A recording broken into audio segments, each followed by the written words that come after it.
আজকে আমি তোমাদের আরেকজন মহান সাহাবীর গল্প বলব। তিনি হলেন খলিফা আবু বকর রাদিয়াল্লাহু, আমাদের ইসলামের প্রথম খলিফা। তিনি ছিলেন রাসূলুল্লাহ সাল্লাল্লাহু আলাইহি ওয়াসাল্লাম এর সবচেয়ে কাছের বন্ধু আর একজন সচ্চরিত্র, দয়ালু মানুষ। আবু বকর রাদিয়াল্লাহু ছিলেন এমন একজন যিনি রাসূলুল্লাহ সাল্লাল্লাহু আলাইহি ওয়াসাল্লাম এর ডাকে সবার আগে সাড়া দিয়েছিলেন। তিনি যখন ইসলাম গ্রহণ করেন তখন মানুষ ইসলামকে ভয় পেত, হাসাহাসি করত। কিন্তু আবু বকর রাদিয়াল্লাহু কাউকে ভয় পাননি, বরং তার বন্ধুদের, পরিচিতদের বলতেন, এই পথই সত্যের পথ। তার হাত ধরে অনেক বিখ্যাত সাহাবী ইসলাম গ্রহণ করেছিলেন, যেমন উসমান রাদিয়াল্লাহু, তালহা রাদিয়াল্লাহু, জুবায়ের রাদিয়াল্লাহু, অনেকেই। আবু বকর রাদিয়াল্লাহু ছিলেন দানশীলতার দৃষ্টান্ত।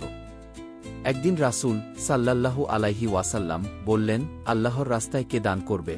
তখন আবু বকর রাদিয়াল্লাহু নিজের ঘরের সব কিছু যা ছিল সব এনে দিলেন। রাসূল সাল্লাল্লাহু আলাইহি ওয়াসাল্লাম বললেন, আবু বকর, তুমি নিজের জন্য কিছু রেখে দাওনি? উনি বললেন, আমার জন্য আল্লাহ আর উনার রাসূলই যথেষ্ট। আর হিজরতের সময় রাসূল সাল্লাল্লাহু আলাইহি ওয়াসাল্লাম যখন মক্কা থেকে মদিনায় যাচ্ছিলেন তখন সাথী ছিলেন আবু বকর রাদিয়াল্লাহু। তারা গুহায় লুকিয়েছিলেন, চারপাশে শত্রু খুঁজছে।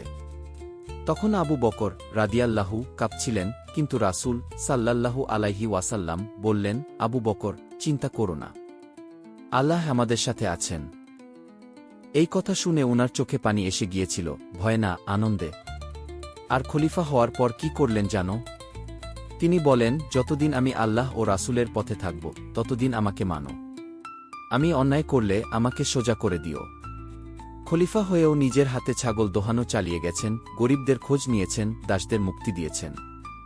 শেষ সময়েও তিনি ছিলেন নম্র আর ভয়ভরা আল্লাহর বান্দা। তিনি মৃত্যুর সময় বলেন, আমার কাফনের কাপড় যেন খুব সাদাসিধা হয়, আমি যেন আল্লাহর সামনে কৃতজ্ঞ হয়ে দাঁড়াতে পারি।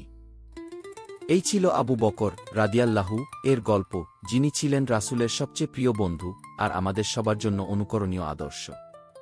তোমরাও যদি সত্যবাদী, দয়ালু আর সাহসী হও, তাহলে একদিন তোমাদের নামও মানুষ ভালোবাসা নিয়ে বলবে, আবু বকরের মতো করে।